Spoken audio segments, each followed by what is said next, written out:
তো এবার আমাদের রিলেশনটা দেখা যাবে। কি কি বার করব? আমরা বার করব জেড এফেক্টিভ,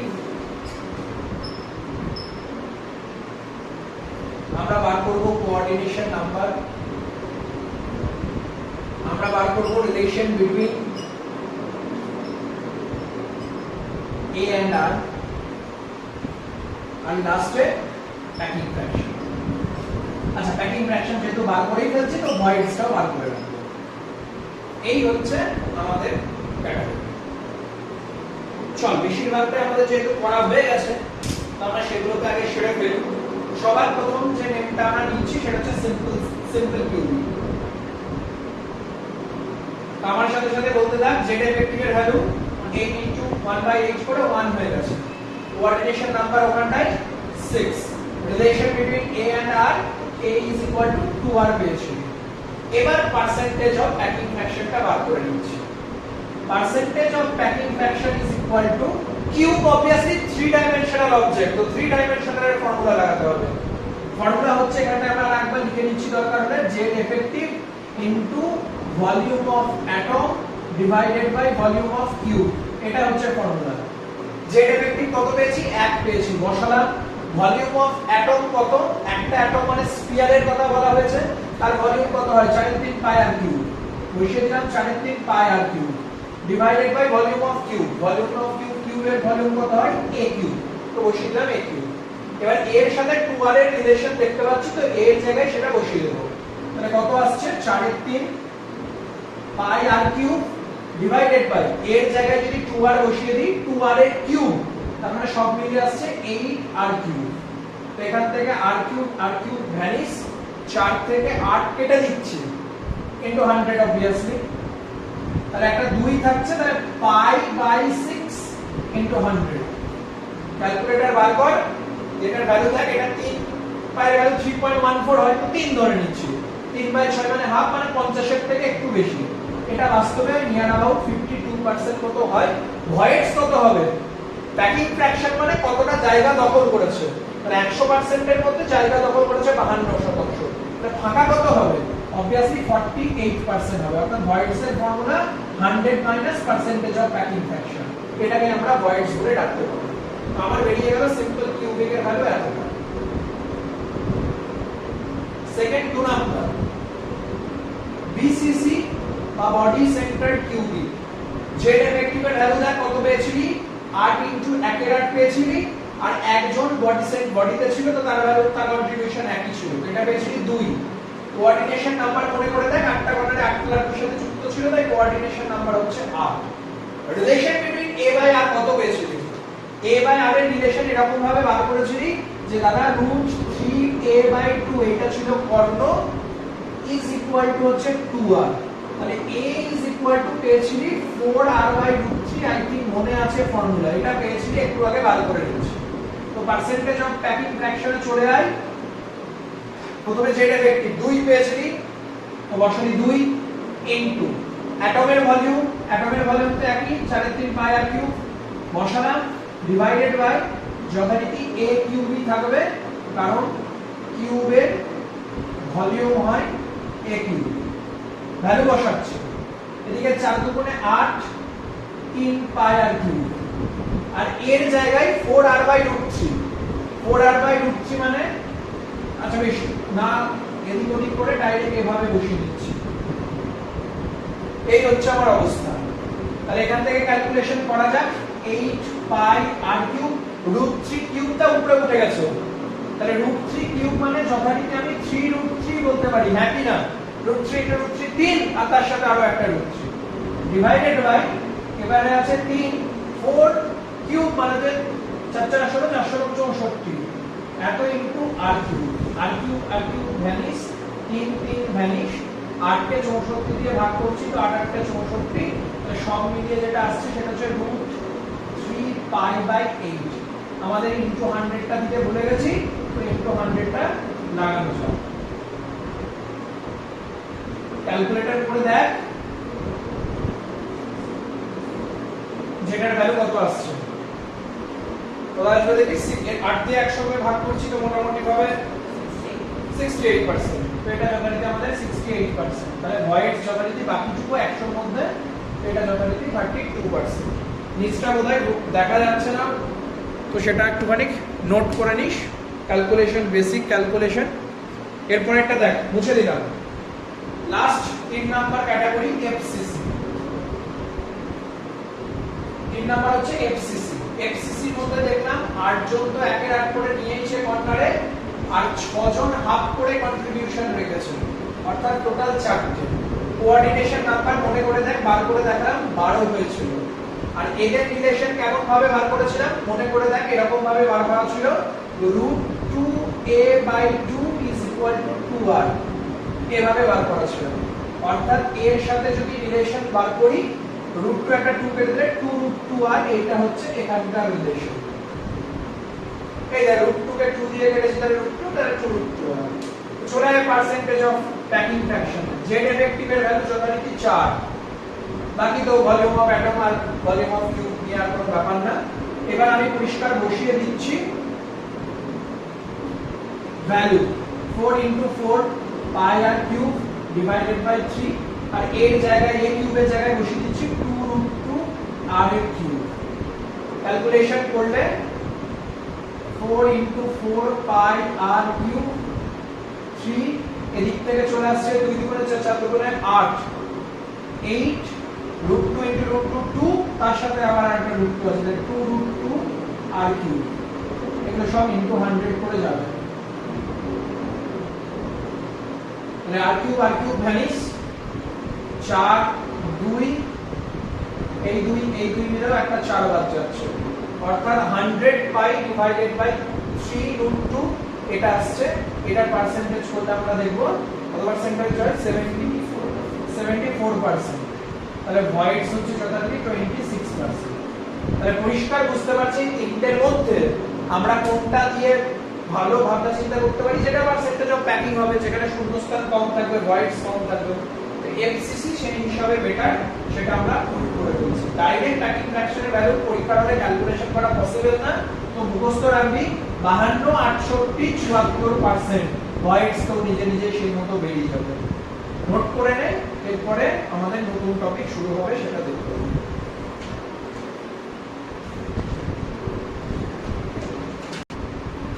নেক্সট হচ্ছে packing system.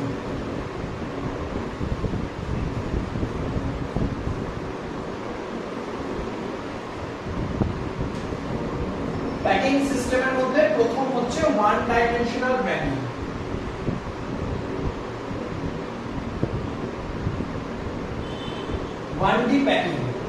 One dimensional packing মানে কিছুই না, জাস্ট পাশাপাশি লাড্ডু রাখা আছে, পাশাপাশি পরপর পরপর লাড্ডু রাখা আছে, অর্থাৎ এখানে লেয়ার আমাদের একটাই, ওয়ান লেয়ার। পরিষ্কার বুঝতে পারছি, শুধু এক্স অ্যাক্সিসে আছে, তো সেজন্য এটাকে 1D প্যাকিং বলছি। যেটা প্রশ্ন আসে সেটা হচ্ছে এদের কোঅর্ডিনেশন নাম্বার কত। তো যে কোনো একটা লাড্ডুকে ভেবে নে, ধরে নে এটা হচ্ছে আমার লাড্ডু, তাহলে ডাইরেক্ট কার সাথে যুক্ত আছে, তো তাতে এই লাড্ডু আর এই লাড্ডু দুটো লাড্ডুর সাথে যুক্ত আছে, তো এখানে হচ্ছে কোঅর্ডিনেশন নাম্বার 2। যেমন তোরা ট্রেনের কোনো একটা কামরায় যদি সিটে বসে থাকিস, তাহলে ডাইরেক্ট তোর সাথে টাচ করে থাকে, যদি ওয়ান লেয়ারই হয়, অর্থাৎ এক তুই পাশাপাশি জাস্ট বসে আছিস, তোর কোলে আর কেউ বসে নেই, এরকম ওয়ান ডাইমেনশনাল যদি হয়, তাহলে তোর বাম পাশে একজন বসে থাকে, ডান পাশে একজন বসে থাকে, তাই কোঅর্ডিনেশন নাম্বার 2। প্রশ্ন থাকে যে এখানে আমাদের টেম্পারেচারের আর প্রেসারের এফেক্ট কেমন হবে, কোঅর্ডিনেশন নাম্বার বাড়বে নাকি কোঅর্ডিনেশন নাম্বার কমবে। আমি যে গল্পটা বললাম সেটা মনে রাখছি, ট্রেনে বসে আছে, তো আমরা লালগোলা প্যাসেঞ্জারের ট্রেনে যদি যাই, তাহলে দেখবো যে 5 জনের সিটে 5 জন বসে যাওয়ার পর আবার 6 নম্বর জন আসে, দিয়ে বলে দাদা একটু চেপে বসুন। চাপ যদি দেওয়া হয়, তাহলে দেখা যায় অনেকে আমাদের কাছাকাছি গাদাগাদি করে চলে আসছে, হয়তো আমার পাশের জন, তার হয়তো হাত বা পা আমার গায়ে টাচ করে দিতে বাধ্য হচ্ছে। অর্থাৎ পরিষ্কার বুঝতে পারছি, প্রেসার বাড়ার সাথে সাথে, চাপ বাড়ার সাথে সাথে কোঅর্ডিনেশন নাম্বার বাড়বে। কিন্তু টেম্পারেচার, ধরে নে তুই যেখানে বসে আছিস সেখানে আগুন জ্বালিয়ে দেওয়া হবে নিচে, তো তার টেম্পারেচার বাড়িয়ে দেওয়া হবে, তাহলে দেখো আশেপাশের লোক ভয়ে মাগো বাবাকে বলে পালিয়ে যাচ্ছে, কোঅর্ডিনেশন নাম্বার কমবে। এটাই relation between temperature and pressure, এটা খেয়াল রাখি, সেটা কাজে লেগে যাবে। টেম্পারেচার আর প্রেসারের সাথে কোঅর্ডিনেশন নাম্বারের রিলেশন। যাই হোক, খুব সিম্পল ছিল, এটা নিয়ে কিছু নেই। আমরা 2D প্যাকিং এ গিয়ে মেন টপিকটাকে বুঝবো, পড়াশোনা করার চেষ্টা করব। মুছে দিলাম এইটুকু। দেখ,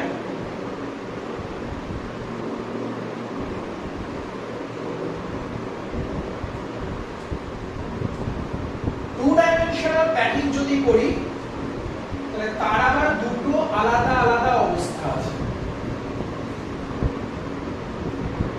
টু ডাইমেনশনাল প্যাকিং যদি করি তাহলে কেস আলাদা আলাদা হবে। প্রথমে কেস 1, যেখানে আমি স্কোয়ার করব, স্কোয়ার ক্লোজ প্যাকিং আমার হেডিং। কি দেখবো? ওই স্ফিয়ার গুলোকে, লাড্ডু গুলোকে যেমন এভাবে রেখেছি, অবভিয়াসলি দাদা ইউনিট সেল তো একটা না, অসংখ্য আছে, অর্থাৎ এরকম ভাবে চলছে, এরকম ভাবে চলছে। এটা তো একটা লেয়ারে হলো।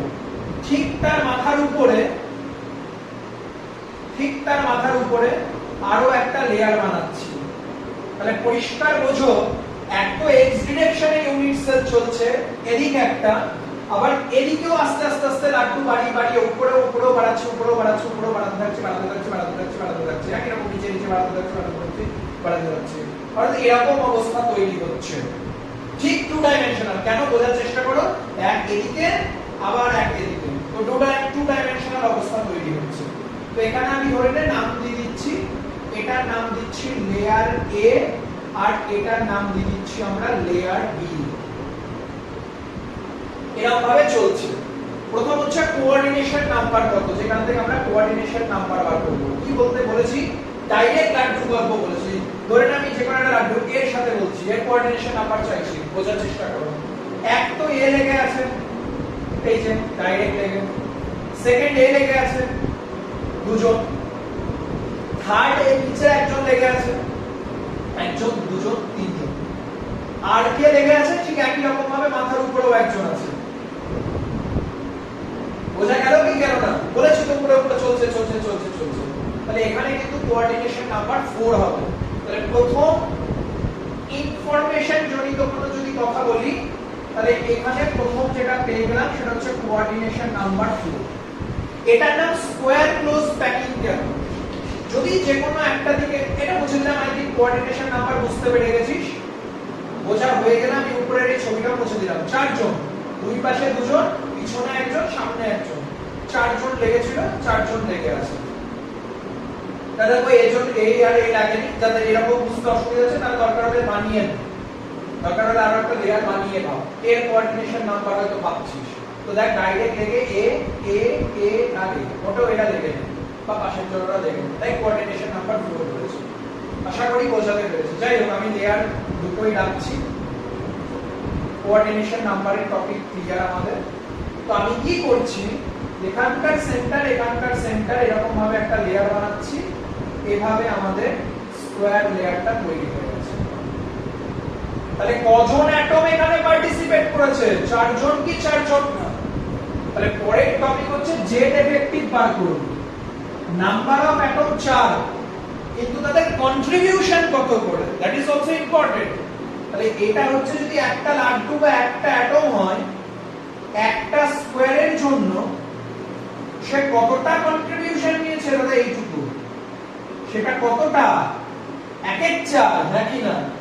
এদিকে আছে, এদিকে আছে, এদিকে আছে, আরো একটা স্কয়ার আমি এরকম ভাবে বানাতে পারি, আরেকটা স্কয়ার এদিকে বানাতে পারি, আরেকটা স্কয়ার এদিকে বানাতে পারি। তাহলে কন্ট্রিবিউশন কত করে হলো? 1/4, হ্যাঁ কি না? তাহলে পরিষ্কার তুমি বুঝতে পারলে এক একটা অ্যাটমের এরকম 1 2 3 4 চারটে অ্যাটম মিলে একটা স্কয়ার ক্লোজ প্যাকিং বানিয়েছে, প্রত্যেকের কন্ট্রিবিউশন 1/4 করে। তাহলে জেড এফেক্টিভের ভ্যালু হচ্ছে 4 * 1/4, দ্যাট ইজ 1। তাহলে জেড এফেক্টিভ বেরিয়ে গেছে, কোঅর্ডিনেশন নাম্বার বেরিয়ে গেছে। চলো পার্সেন্টেজ প্যাকিং ফ্র্যাকশন বার করা যাক। ফর্মুলা কি? Z effective. এবার ভলিউম নেব না, কেন নেব না? 2D হলে বলেছি এরিয়া নিতে, দৈর্ঘ্য একটু প্রস্থ নিতে। তাহলে area of one atom divided by area of ওই কিউব যার আমি বানাতে চাইছি। তো এখানে কিউব তো না, এখানে স্কয়ার আছে, তো এ অফ স্কয়ার ক্লোজ প্যাকিং, ওই স্কয়ারের এরিয়া। ফর্মুলা কি হবে? জেড এফেক্টিভের ভ্যালু 1, এরিয়া অফ অ্যাটম কত হবে? তো যথারীতি আমরা দেখতে পাচ্ছি যে এদের r যদি হয় পাই r স্কয়ার হয় না স্ফিয়ারের এরিয়া, তো বসিয়ে দিচ্ছি পাই r স্কয়ার যদি r রেডিয়াস হয়। আর এরিয়া অফ স্কয়ার কত হবে? এরিয়া অফ স্কয়ার যথারীতি a ধরে নিলাম এটাকে, তাহলে এটাও a, তাহলে a স্কয়ার হবে, a ইনটু a স্কয়ার হয়। এরিয়া বার করছি, যদি ভলিউম বার করতাম a কিউব করতাম। আচ্ছা তাহলে আমার ফর্মুলা দাঁড়াচ্ছে pi r square by a square, তাহলে রিলেট আছে ইনটু 100 দিতে হবে, 100 গুলো আমরা দিতে ভুলে যাচ্ছি, ইনটু 100। আচ্ছা এদের r আর এর মধ্যে রিলেশন দেখো ভালো করে, এই স্ফিয়ার তার রেডিয়াস এটা, আর এই স্ফিয়ার তার রেডিয়াস হচ্ছে এটা, আর a কোনটা এটা, তাহলে a আর r এর মধ্যে রিলেশন কি? যদি আলাদা করে এখানে হেডিং দিয়ে রাখি, এখানে যদি আলাদা করে বের করে রাখতাম relation between a and r, ছবি আমাকে বলে দিচ্ছে a is equal to 2r। আশা করি বোঝাতে পেরেছি। এই যে a is equal to 2r, তো ভ্যালু যদি আমি ওখানটায় বসিয়ে দিই a এর জায়গায়, আমি এখানটায় লিখছি, নিচে জায়গা নেই, এটার পরে পাই r স্কয়ার রাখলাম, a এর জায়গায় 2r বসিয়ে দিলাম, তাহলে তার স্কয়ার মানে 4r square into 100, r square vanish, 100 pi by 4, তাহলে 25 পাই। 25 পাই মানে মোটামুটি ভাবে 75% এর থেকে একটু বেশি মতো হবে, তো এটা ধরে নাও 78% মতো, এটা প্যাকিং ফ্র্যাকশন। তাহলে ভয়েডস কত? ক্যালকুলেটরে বার করে রাখবে এবং মুখস্থ রাখবে ভ্যালুগুলো। তাহলে ভয়েডস যথারীতি 22%। এই এতগুলো জিনিস আসতে পারতো 2D প্যাকিং থেকে, তো সমস্ত কিছু নোট বানিয়ে নাও 2D close packing, square close packing থেকে, তারপরে দেখতে থাকো। তাহলে সব মিলিয়ে যে কথাগুলো বললাম স্কয়ার ক্লোজ প্যাকিং এর, coordination number 4, Z effective 1, packing fraction বেরিয়েছে 78%, ভয়েডস বেরিয়েছে 22%, আর relation between a and r বেরিয়েছে 2r। ছবিটা মাথায় রাখ, বাকি আরামসে বেরিয়ে যাবে। আমি একটুখানি ছবি বাদ দিয়ে বাকিগুলো রেখে দিলাম। পরীক্ষায় এভাবেও প্রশ্ন হতে পারে, ডাইরেক্ট স্কয়ার ক্লোজ প্যাকিং না বলে এভাবেও বলতে পারে a a a a type কোন কম্পাউন্ডের কথা বলতে পারে, এটার মানে হচ্ছে স্কয়ার ক্লোজ প্যাকিং এর কথা বলেছে, তো এটাও স্টার মার্ক দিয়ে লিখে নাও স্কয়ার ক্লোজ প্যাকিং। তাহলে কি কি ইনফরমেশন করব? 1 2 3 4 5 6, এই 6টা জিনিস পড়া থাকলে আমাদের জন্য রেডি হয়ে যাবে। এবার আমরা 2D প্যাকিং এর কেস 2 নিয়ে নেব, যেখানে সেম যে 6টা জিনিস এখানে বার করলাম ওখানেও সেম 6টা জিনিস বার করব।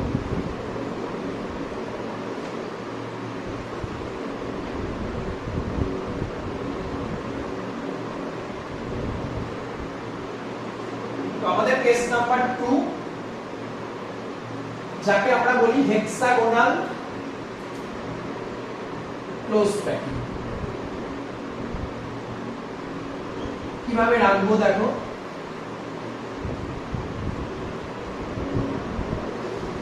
টু ডাইমেনশনাল, তো অবভিয়াসলি উন্নত সিস্টেম না, উপর নিচ করেই রাখতে হবে। এটা একটা গেল। তার উপরে আগেরবার জাস্ট মাথার উপরে বসেছি, এবার কিন্তু এই ফাঁকা জায়গাগুলোয় আমরা বসাবো, আর সবচেয়ে বেটার নিচে দেখায়, আমার জায়গাতে সুবিধা হবে। এই যে মাঝে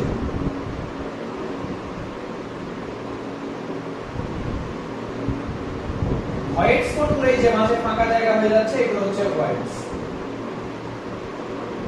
আরো কিছু নিয়ে নিই, 3টে লেয়ার অন্তত বানিয়ে চিন্তা ভাবনা করি। আবারও একই রকম ভাবে তার যেখানটায় ফাঁকা জায়গা, আগেরবার ছিল একদম উপর নিচ করে, এইবার করি না যে প্রত্যেকের ফাঁকা জায়গা করে নাম দিয়ে দিচ্ছি, এটা লেয়ার এ, লেয়ার বি, এরকম ভাবে চলছে। এবার আমাকে বানাতে হবে হেক্সাগোনাল ক্লোজ প্যাকিং, যেহেতু হেক্সাগোনাল অবস্থা বানাতে হবে। তো আমি কি করছি, ধরে নাও এখান থেকে এইটুকু, নেক্সট নেক্সট নেক্সট,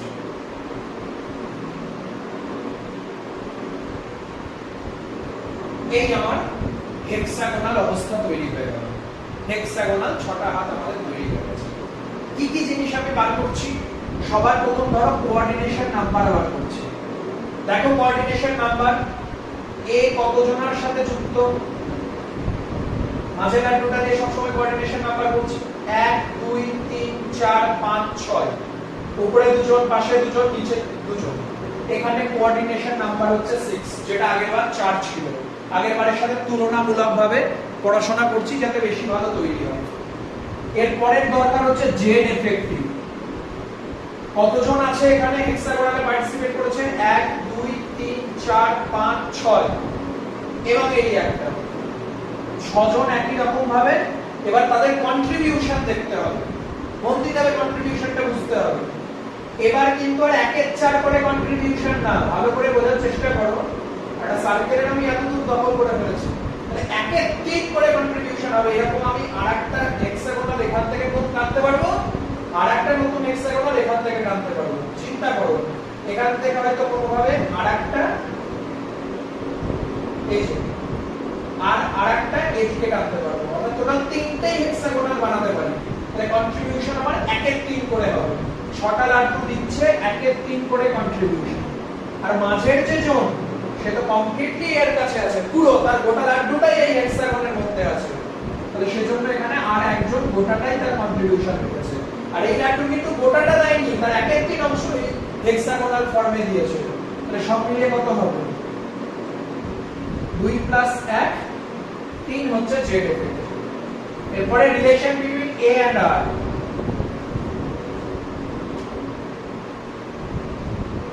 খুব সিম্পল এটা বলা এ কোনটা এ হচ্ছে এটা সে একই রকম ভাবে r প্লাস r এইটুকু স্মলার তো a is equal two 2r এখানেও কোনো গল্প নেই a ইকুয়াল টু 2r নিচের জায়গা নেই আমি উপরে চলে গিয়ে বার করছি percentage of packing fraction formula z effective কত 3 ইনটু এরিয়া যেহেতু two dimensional object area of sphere বা এরিয়া অফ অ্যাটম একটা অ্যাটমের area pi r square divided by area of hexagon আগের বার তো এরিয়া অফ স্কয়ার ছিল সুন্দর স্কয়ার করে দিয়ে কাজ চলে গেছে একটা হেক্সাগনের এরিয়া কত হয় জানা আছে ইনটু 100 ছোটবেলায় মুখস্থ থাকতে পারে যদি না মুখস্থ থাকে যেমন আমার যেমন মুখস্থ থাকে না তো আমি বার করে নিই কিভাবে বার করে নিই পরীক্ষা হলে ভুলে যেতেই পারিস তো বার করে নিবি যদি এটা হয় ভালো করে ভেবে দেখ এর মধ্যে জানো একটা দুটো তিনটে চারটে পাঁচটা ছটা ত্রিভুজ আছে ইয়েস অর নো একটা হেক্সাগনের মধ্যে জানো একটা দুটো তিনটে চারটে পাঁচটা ছটা ত্রিভুজ আছে আমরা জানি না ত্রিভুজের ক্ষেত্রফলের ফর্মুলা ত্রিভুজের ক্ষেত্রফলের ফর্মুলা হয় √3/4 a স্কয়ার এটা আমরা সকলে জানি এরকম ত্রিভুজ টোটাল 6টা আছে তাহলে বাস ওখানটায় বসিয়ে দেব হেক্সাগনের এরিয়া হচ্ছে 6 * √3/4 a স্কয়ার জীবনে বলবি না একটা বাহুর দৈর্ঘ্য যদি a হয় তাহলে এইভাবে আমরা এখানটায় বসিয়ে দিতে পারি এখানে বসিয়ে দিলাম √3/4 a square * 6 a R 2r এর মধ্যে রিলেশন বসিয়ে দিচ্ছি a = 2r জাস্ট কাজ করা যাক 4 উপরে উঠিয়ে দিলাম 3 * 4 পাই r স্কয়ার নিচে আছে √3 6 a স্কয়ারের জায়গায় বসিয়ে দিচ্ছি 2r এর জায়গায় 2r বসিয়ে দিলে 4r square into 100 r square vanish 4 vanish 2 যা অবস্থা আমরা দেখতে পাচ্ছি সেটা হচ্ছে 100 পাই বাই 2 √3r এটা প্রায় নিয়ার अबाउट 91% এ চলে যায় তো এদের পার্সেন্টেজ অফ প্যাকিং ফ্র্যাকশন খুব ভালো তাই তো বুদ্ধিমান রাজমিস্ত্রিরা এই ভয়েডস কমানোর জন্যই ইটের উপরে ইট চাপায় না ইটের সাইডে এভাবে ইট চাপিয়ে রাখে ওরা যথেষ্ট বুদ্ধিমান মিষ্টির দোকানে যখন ওরা প্যাকিং করে যাতে একটা প্যাকেটে বেশি মিষ্টি হেঁটে যায় বেশি ভয়েডস না থাকে তাই ওরা কি করে একটার উপর একটা না দিয়ে এটার উপর এইভাবে হেক্সাগোনাল ক্লোজ প্যাকিং করে যেটা আজকে আমরা এখানে বুঝে যাচ্ছি প্যাকিং ফ্র্যাকশন যদি 91% হয় তাহলে ভয়েডস অর্থাৎ ফাঁকা জায়গা মাত্র 9% থাকবে তা অত্যন্ত ভালো প্যাকিং হবে বাস এই হচ্ছে আমাদের হেক্সাগোনাল ক্লোজ প্যাকিং নিয়ে যে কটা ইনফো দরকার ছিল